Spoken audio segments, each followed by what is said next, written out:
time once again for Community Forum, and we're very lucky to have back with us live in the studios this morning, Kristine Cunningham. Kristine Cunningham is Executive Director of Roots Young Adult Shelter. Kristine, thank you very much for coming and spending time with us this morning. Thank you, Mike. So start out, for those that aren't familiar, what is Roots Young Adult Shelter? Well, just like it sounds, we provide shelter for young people 18 to 25 to have a safe place to sleep every night of the year. We have 45 beds, and last year we served 647 different young people who needed that opportunity.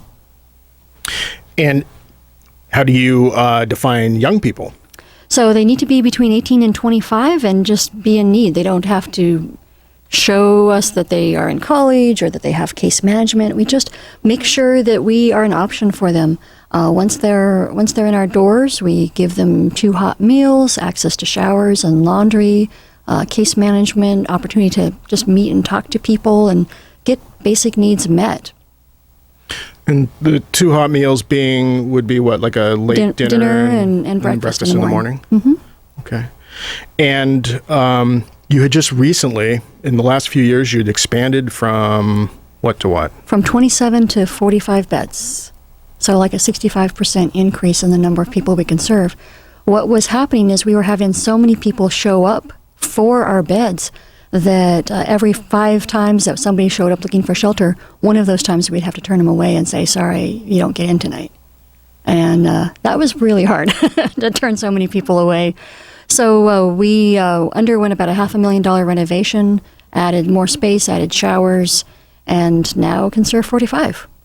And how many people are you turning away now? Right now your odds are about 1 in 20. So every 20 times you show up, 1 time will be too full for you. All right. Yeah. So, how did you get involved in this issue? How did you connect up with Roots? I had been working with homeless youth since 1996. I was one of those famous underpaid AmeriCorps members that was running a similar nonprofit providing meals to homeless kids. And I was kind of the white chick from the suburbs who had no clue about youth homelessness. I had no idea what I was getting into, and my first time with them, I was actually kind of rather scared.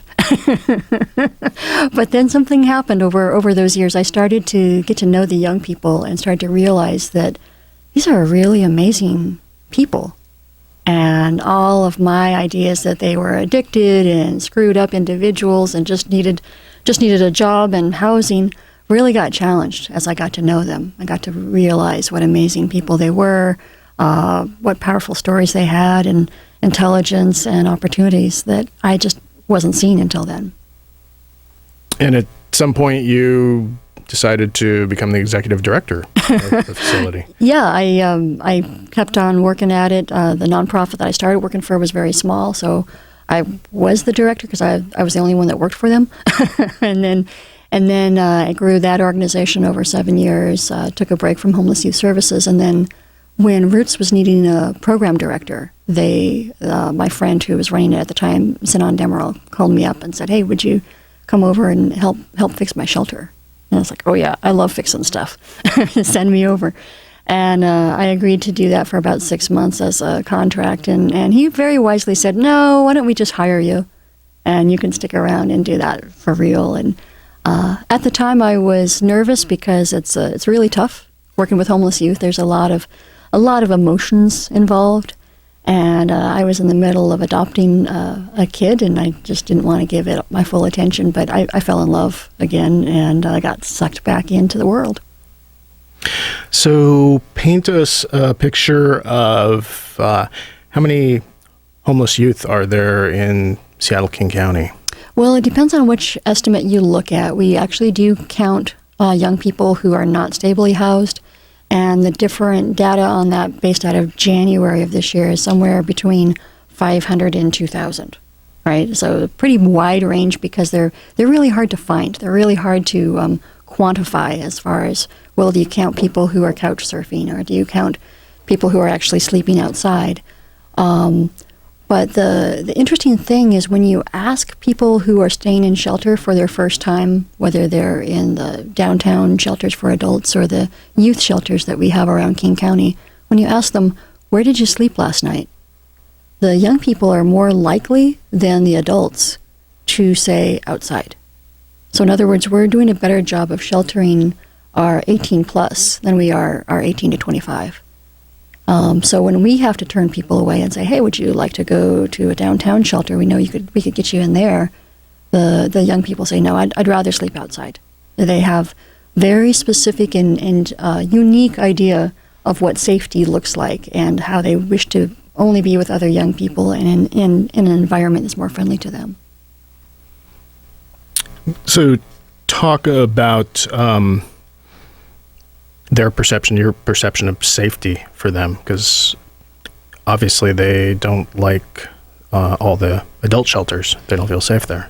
Right. Yeah. They really see their need for shelter as just a one-time thing. I just need a place for tonight, and I want it to be a youth-friendly environment where there's people my age. They don't see themselves as homeless. And so I think it's very hard for them to be in an adult shelter where there are people who just look like they've been on the streets forever. They don't tend to associate with those folks. They don't tend to see themselves in the same plight.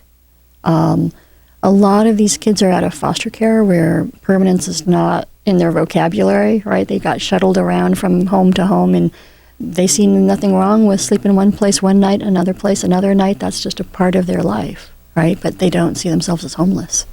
A lot of these people had a family that they thought loved them until they came out as gay, lesbian, bisexual, transgender, queer, intersex, and families often don't respond well to that. Sometimes they need a big blow up or a few years out of parental responsibility. And in those few years, these young people are hitting the streets. You know, they're 3 times more likely to get kicked out than their straight peers. And we also see kids who just came from pretty bad homes. You know, they never made it into state care, but they just really didn't have good parents. And I would imagine kids that were in foster care have a much higher probability of needing services like yours. Right. Unfortunately, foster care is not a very good system. If you hit your 18th birthday while a ward of Washington State, you have a 30% chance of being homeless in the next year. So, I mean, that's just way too high. And what services does the state currently provide, state or city or county, both similar to yours as well as support of your institution? Well, the city's actually helped fund our shelter. So we have about a quarter of our operating costs paid through the city of Seattle, which is basically using federal pass-through funds. There's also state funds and private charity funds for former foster kids. But it's interesting that if a former foster kid really had it together, they could very likely get support for college and for housing. But what we forget is that they've had all of these years of being not treated very well, not given opportunities for any job experience or any stability, and then we expect them to all of a sudden be ready for college. And typically they are just chomping at the bit to get their independence and get out of foster care.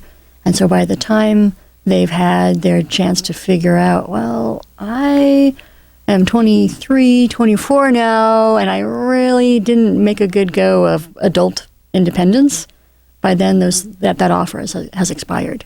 They only have 3 years to use that offer for state support for their college tuition. I know how challenging it was for me making the right choice.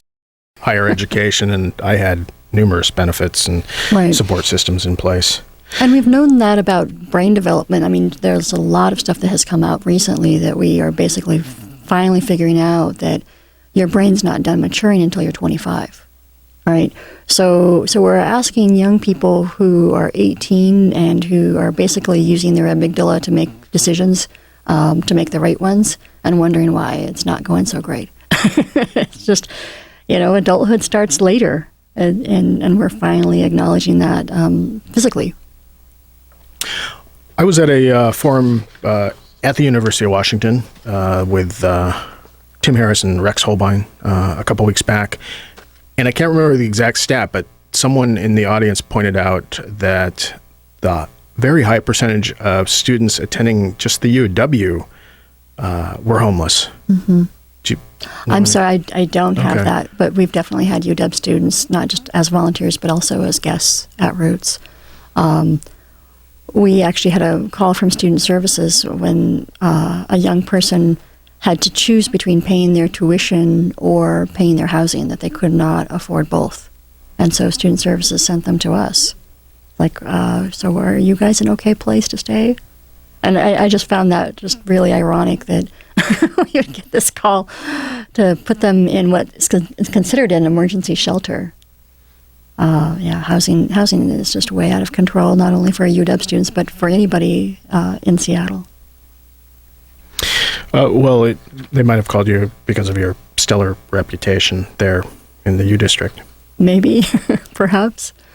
So Roots and you are part of a larger alliance there in the University District for services? Yes, the University District Service Provider Alliance. Some years ago, as services grew up to respond to the homeless youth that were already in the neighborhood, they realized that they could all start working together, that we could train our volunteers together, that we could recruit from the University of Washington together, that we could align our services so that we weren't duplicating what each other offered. And so that has been going on, I think I started that in 2001 or 2002, like 2001. So that's been going on over 14 years now. And it's really great. We still meet monthly and talk about issues and kind of figure out what's going on in the community, because sometimes a service provider only sees one part of it. So can you mention some of the other service providers? Sure, yeah. So it includes Teen Feed, the University District Youth Center, which is a Catholic Community Services organization, New Horizons, which is a nonprofit that does case management and drop-in. It also includes the YMCA and sometimes some of our housing providers that aren't exactly close in the neighborhood, but we're referring folks into them. That's great. I didn't realize until about this morning that that alliance existed. Mm-hmm. So I know that you have a staff, fairly small staff, right? We have the equivalent of about 25 full-time, if you added up all of our part-timers. Okay. It takes a lot of people to run a 365-day-a-year operation that's open 13 hours a day. So we do that largely through volunteers, but about a third of our workforce is actually paid. And you're coming up, volunteers obviously play a key part in your organization's sustainability. And I heard that you are coming up on a dry spell for volunteers. Talk about that. We unfortunately are very reliant on University of Washington students. So these are great volunteers, and it's wonderful that they're doing, getting a lot of community experience as volunteers. They speak very highly and often will even change their major. They just get so in love with what they do at Roots. But what unfortunately happens is they take the summer off. And so our volunteer stream just kind of dries up. And so, for example, last year we had 22,000 hours of volunteer labor to run our shelter. But if you look at those hours, most of them happen between October and May. So what that means is we're heading into this 4-month period where we're just scraping just to keep our doors open, just to keep the minimum ratio we have. So for example, at Roots, we expect a 1-to-9 ratio. And that's in the middle of the night. Like that's what we require just so that we could safely evacuate in the case of an emergency. So those who are interested in volunteering, we would really love to hear from you. We give you lots of support, lots of training. And, our volunteers have some really cool things to say about their experience. We did a survey. We're heading into a strategic plan, so trying to figure out, where Roots is going to be in 5 years from now. And one of the ways we do that is ask the people that we're serving and the people that are doing the service, like, what do you like about Roots? Why are you here? And the biggest answers from our volunteers is that they found it really rewarding work and an opportunity to learn and gain new perspective. And they also felt like they had a lot of impact, that it wasn't one of those jobs that you just show up and anybody could have done it. That they really feel personally acknowledged and see the results of their work, and that's fun, and they like the gang that they get to hang out with. So we kind of build up a crew. Monday night's crew has its own personality, et cetera, and people get to know each other and do just a weekly volunteer stint, and they seem to really love it. So yeah, we're actively recruiting. The thing that we most need right now are people who are willing to do on-call overnight shifts. So basically, if a volunteer doesn't show up, we could call you up and say, hey, would you like to come in tonight? And you get to sleep part of the night and get to supervise part of the night. And you can say yes, you can say no, but it's a real easy to get into kind of a job. And how much time do they have once they get the call to get there? A couple hours. Okay. Yeah. So plenty of time there. Mm-hmm. And the volunteer positions, I would imagine that there is a wide range of, let's say, commitment level in terms of if you just want to do like one morning a week, or if you want to do it regularly. And right, yeah, you could do as little as an hour and a half each week in the morning, and maybe even come in and help out with breakfast or showers. You could do as much as an overnight shift, which is a 13-hour shift. Like I mentioned, you get to sleep part of the time. We have evening shifts, dinner crews. We pretty much sign you up for whatever works for you, and we do all of our scheduling online, so it's very easy for folks to go on and pick out the shifts that they want. And for those people, there is still a respectable segment of our listeners that don't do anything online. Can they do this all by phone? Yes, definitely do it by phone. Yep. And since if they are not online, all I can do is say, here's our phone number, 206-632-1635. I had the pleasure of seeing Roots a bit from the inside when we were working on a video for you years back, and it was got to see the morning breakfast shift, and that was a lot of fun to watch. And professional cook in there, running things, and lots of volunteers helping, and it was really kind of cool. Yeah, it's really amazing when you look at how volunteer supported we are. One of the things that I sometimes tell people is I think we have a bigger impact among our volunteers even than we do among the people we serve. And the people we serve, say that we have a huge impact, but the volunteers are the ones who are undoing all of the garbage that they've heard about homeless youth, right? You hear that they're addicted, you hear that they're lazy, you hear that they got kicked out because they refused to mow the lawn, and all of this stereotypical crap that once you actually start to meet them and you realize, wow, that's not true at all, it changes people. We've had people come through that are pre-med students or want to go into psychology, and they just come out with a much different perspective on the systems that perpetuate homelessness, and the role that race plays, the role that our education system plays, and the role that some pretty faulty legislation plays in creating youth homelessness. So you have been involved with this issue for many years now, almost 20? Since 96. So what significant changes have you seen in that time? Are things getting worse? They're getting worse on some levels and better on others. Services for homeless youth have gotten so much better in the last 20 years. All right, there were no services for homeless youth 20 years ago. It was just assumed that their parent or guardian would take care of them and they didn't need any help. So now that we've acknowledged that that's not true for a good portion of our population, we've jumped in there with housing programs, with case management, with outreach, with drop-in centers, and you'll see those up and down the I-5 corridor now. That used to not exist. So that's much better.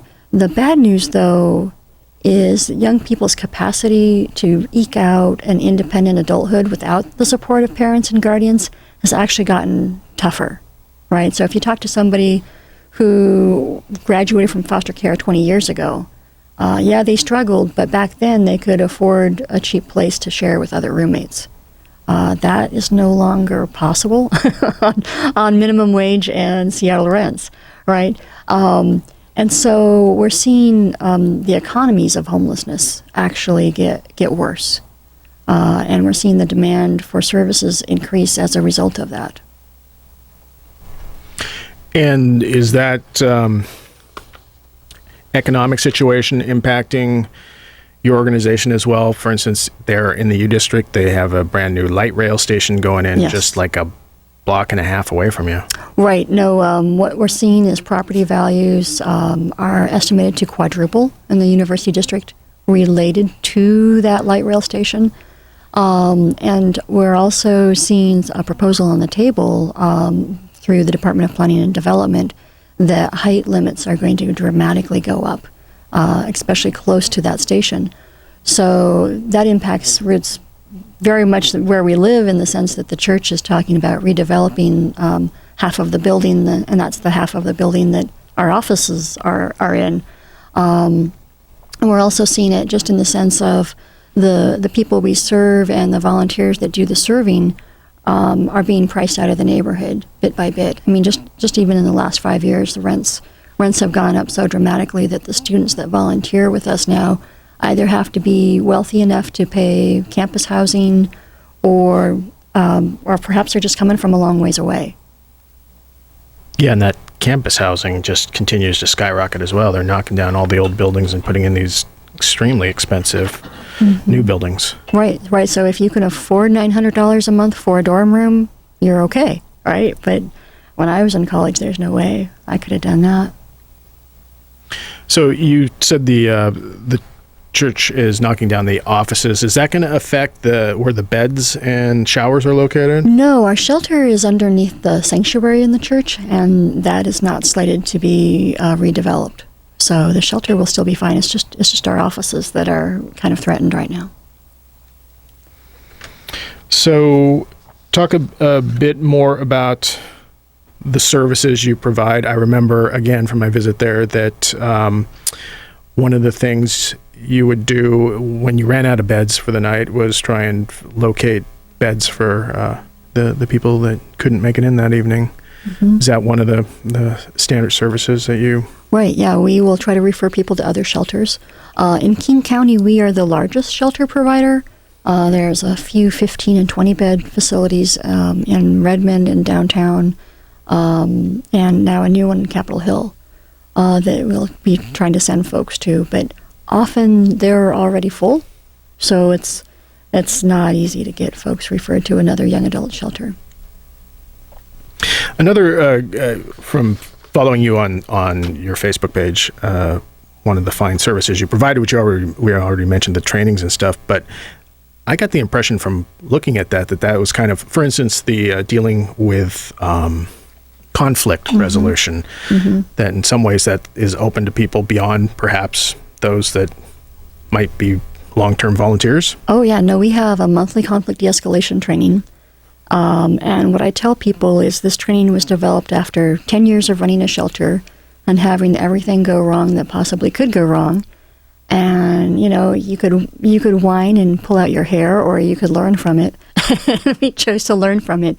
And so we basically have learned how to break up fights, how to handle aggressive people, how to handle really drunk people, how to handle really irate people, and taken that and developed a 3-hour training. And it's a lot of fun. I would highly recommend it just as your opportunity to have a free 3 hours that you learn a little about yourself and about conflict. So we require that of all of our new volunteers, but we have people actually from all over the region that come to do that. And I've also had agencies all over the state hire me to come and do it on their service providing sites too, because they found it to be really, really valuable. So I'm a big fan of, hands-off de-escalation. And there was a meal provider here downtown that used to have bouncers at their meals because they had such a problem with people showing up really, really drunk and causing fights that they hired these two really burly guys to physically pick them up and put them outside. And so I challenged them. I said, okay, well, you guys all go through my training and promise me that you'll work as a team and try 1 month of not putting your hands on anybody and report back to me, tell me what happens. And their answer was really great. They said, well, Kristine, the first week sucked. We got hit a few times, and we were really doubting this whole idea, but we promised you we'd give it a month, and the second week got better, and the third week got better. And by the fourth week, the whole crowd was self-managing because they realized that there wasn't a bad guy in the room and that they all had to be on their best behavior. And that's exactly what people are capable of. People will always rise to the level that you treat them. And so that, we're big fans of that at Roots. And that is actually somewhat integrated into what Roots stands for, the acronym. The acronym Roots is Rising Out of the Shadows. That was based on a painting that the young people did on our south wall. They painted a mural that depicted what they felt like homelessness was like as far as a very shadowy, dark place, and that they wanted opportunities to come out of those shadows and move to better, brighter places. Well, unfortunately, we are just about out of time. We're talking with Kristine Cunningham. She is Executive Director of Roots Young Adult Shelter. Tell people again how they can connect with your organization and let people know that you're looking for volunteers, especially sooner rather than later. Yes. So our website is www.rootsinfo.org. That's again ROOTSINFO.org. And our phone number is 206-632-1635. And any volunteers who want to come and find us right away, I promise I will personally make sure you have a lot of fun at that conflict de-escalation class. Yeah, I see that you post that fairly regularly, and I keep thinking I just want to take that just like for me. Yes, please do. Personal. Yep. All right. Well, I want to thank you very much for coming in and spending time with us this morning. Thank you, Mike.